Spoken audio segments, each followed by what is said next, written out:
name's Stacy and I work at the Bonneville shop. When you call for parts, I'm usually one of the 3 guys that answered. I thought this would be like a newer shop, or I thought this was actually a salvage area where people were taking bikes apart. But all these parts are all new. I didn't know ammo carburetors came that color.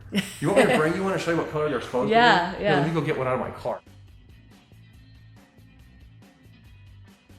Ammo carburetor I thought they were supposed to look like this. And apparently they're not. Apparently they come polished and pretty, like the ones on Jurgen's bike here. And why do you have an old carb in your truck? I don't remember. I'm working on somebody's bike, and I brought this home. Oh no, wait, this is a spare. I know what this is. This is from a friend of mine's old Triumph trophy. My father was a mechanical engineer. Yeah. So we kind of just imparted that to us. We grew up in junkyards.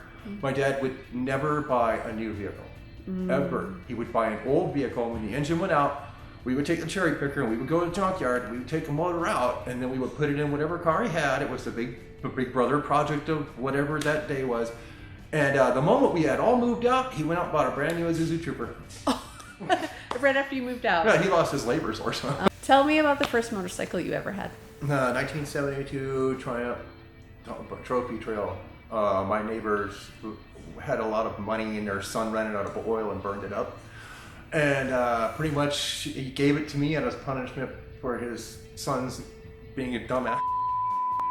And all I had to do was bore it out, put a new set of pistons in it. And I've been working on them ever since, pretty much. What bikes do you currently own? The best bike Triumph ever built was the 1973 T140V. That's the best one they've ever built. I don't like triples much. I mean, I know a lot of guys like to restore them. It's not my style of bike. It just sounds too high in RPMs. Whee! I don't like that at all. I like the sound of a twin. And since the rest of my entire family rides Harley Davidsons, I figure I better ride Triumphs just so I'd be a little bit different. But what's the point of rebellion if you're just like everyone else? So what makes the 140 the best bike Triumph? It's the fastest one. It'll keep up. It can go 100 miles an hour all day long. It has 5 speeds on it. It was the first year of 5-speed. It has 2 carburetors. The secret for your speed on a Triumph is to have 2 carburetors. Single carb is cool for dirt bikes and stuff, but if you want to go on the street, you want to go real fast, you've got to have 2 carbs. You don't have a choice. What's the fastest you've ridden your Triumph? This one, 127. Oh, okay. And I really didn't want to wrap it up any more than that. I don't feel like boring it again. I'm already at 40 over, and if I bore it again, I got to go 60 over, and I don't want to go there. So I'm trying to make this cylinder job last as long as I can. Wait, I got a Kawasaki that I'm restoring. Okay. It's an old 1970 H2. It's a 752 stroke. It's a different kind of bike, and as much as I don't like the high revving bikes, this one I'm doing just for the sake of reselling it. What's the biggest restoration project or that would be an aerial square 4.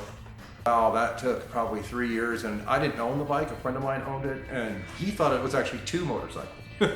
He's like, I bought this book. It basically was milk crates full of parts, and he thought it was 2 BSA motors. I'm like, no, man, that's a square 4. That's 4-cylinder, and they both go in opposite directions. He's like, you kidding me? I'm like, no. And they're so rare, and they're the nicest bikes. Don't you ever let this go. If I help you restore it and you sell it to somebody, I'm going to be mad. You have to sell it to me, if anyone. So he still has that bike to this day, and he takes it on the bike shows. He takes it to Sturgis in a trailer and shows it off. It's a very nice bike, the smoothest bike you'll ever ride. Really? It is an old bike. It's just smooth as heck. I get first shot at it. Nice. I don't think he will. I think he's going to keep it for a museum. He's been collecting a lot of them for a while. They're very collectible. I know a few people that have had the chance to buy one. I said, you didn't get it? Like, no, I didn't get it. Tommy, you missed out because you'll never see another one. What sort of things do you do in your free time when you're not working? In my free time, I play instruments. I play the bagpipe. How did you learn why and how did you learn how to play the bagpipes? Why? Because I played a bunch of instruments before that, and decided, well, I better learn something new. So I picked up a book about the Great Highland bagpipes, and I just decided to learn at that point. That's amazing. And then I had to build my own set because they're very expensive to buy already put together. But if you buy your own bag and drones and separate chanter and stuff like this. Some people gave me some parts, and some people gave me some other instrument parts. So now I play them every day if I can. Flowers of the Forest and Amazing Grace. pretty standard issue for if you're a piper. And Yeah. in Colorado Springs, we've got a lot of military and a lot of people that need somebody to do it for free. There's a whole crew of us. Some guys play taps on bugle, some guys play the pipes. And if they ever need that service, we do it without charge for first responders and military.